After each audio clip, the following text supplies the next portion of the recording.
Okay, so one of my subscribers asked me if I would share my least favorite albums by my favorite artist and do like a ranking of them. So thank you so much for this video suggestion because I've been struggling lately. Okay, so here's all the picks. So at number one, if I have to pick like what's best out of all these, actually right now I'm gonna give it to I Am Sasha Fierce. I am. You know, the thing with I Am Sasha Fierce is you had bangers on here. No Miley Cyrus. You had Diva. Hello was a fantastic song. I also really enjoyed Halo. A lot of people hate on Halo, but you guys know Halo is one of my favorite Beyonce songs. So we had some good records on here, but for every record like that, you had Satellites, which I'm not fond of. That's Why You're Beautiful. Like, those songs are yawn, yawn, yawn. I also forgot you had Single Ladies. I Hate If I Were a Boy. So yeah, this album, it's a mixed bag for sure, but it's probably the best out of this bunch. So I'd say it's the best one, okay? And part of me thought about saying The Gift, but I really don't even consider The Gift part of Beyonce's discography because she's not on every song and everything. So I'm just not considering that a part of her discography. Okay. And then at number two, I would give it to Mariah Carey, Glitter. You know, Glitter, it has grown on me over time, but it took a long time to grow on me. It took like 8 months to grow on me. I can't tell you guys how many times I revisited the Glitter, hoping for it to grow on me, and one day it clicked. Like, I remember that day. And so because of that, it's my least favorite Mariah Carey album. I think the album is good, it's grown, but she has better albums. So my least favorite songs on Glitter, I don't really care for. Last Night a DJ Saved My Life. Like, I think that's probably Mariah's worst cover, if I'm going to be honest with you guys. I'm just not fond of that record as well. Don't Stop Funkin' for Jamaica would be so good if Mystical did not ruin that song as well. So those are some songs.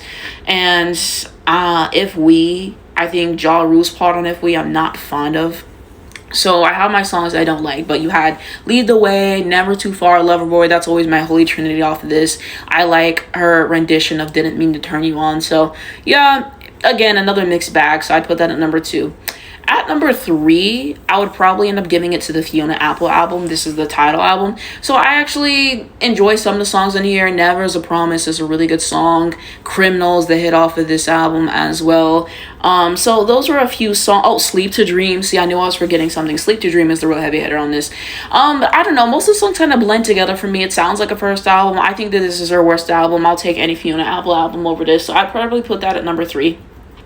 But you could listen to it background wise, I guess. That's how I'll put it at number three. Number four, I'm going to end up giving it to Taylor Swift's debut album. Taylor Swift's debut album actually is decent. You had like Our Song, which I liked. Tied Together with a Smile was a really good record on this album too. The Outside, I really like that record. Songs that I don't like, I don't care for Tim McGraw or Teardrops on My Guitar. I've said this before, but if you say that's your favorite Taylor Swift song, like, I'm definitely looking at you sideways, because Teardrops on My Guitar is your favorite Taylor Swift song. Like, come, like, out of every song she's released. So yeah, like, A Mary Song was good. It's cute for a first album, but Taylor Swift has released 1989, Folklore, Midnights. Like, she's had better albums. So, you know, and my Taylor Swift ranking video is finally out. Finally, bro. Like, I dragged that one. I 100% admit I dragged it. But it's out now on my main channel, and it's Station 25. So you can see my updated ranking of Taylor's discography. Thank God I finally posted that. So yeah, that'd probably be at number four. At number five, I'm going to give it to Paul McCartney, Press to Play.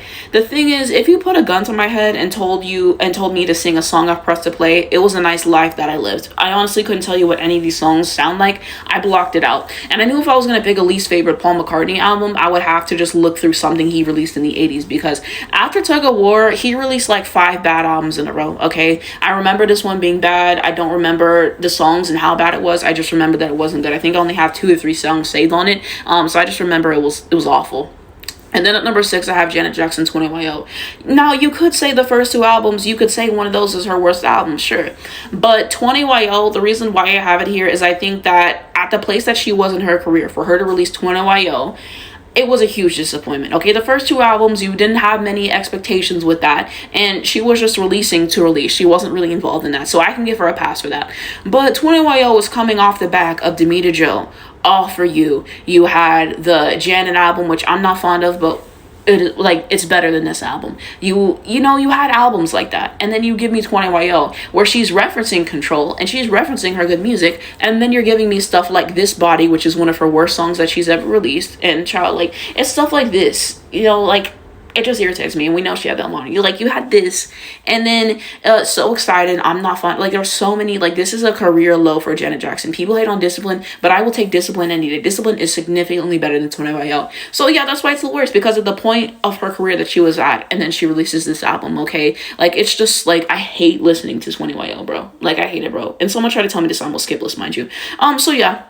In conclusion, I'm putting Beyonce at 1, Mariah at 2. I'm putting Fiona Apple at 3, Taylor at 4, Paul at 5, and Janet at 6. Let me know what you guys think. How would you rank your least favorite albums by your favorite artist? And how would you rank these if you've actually heard them? And we can continue that. But again, thank you so much for this idea. This was a creative idea, something for me to talk about. And keep the ideas rolling, because I've really been struggling as of late to come up with videos, because I've done so many. It's my second year making videos pretty much every day. And the music industry is not good right now. Hence, I've been struggling. But yeah, let me know what you think below.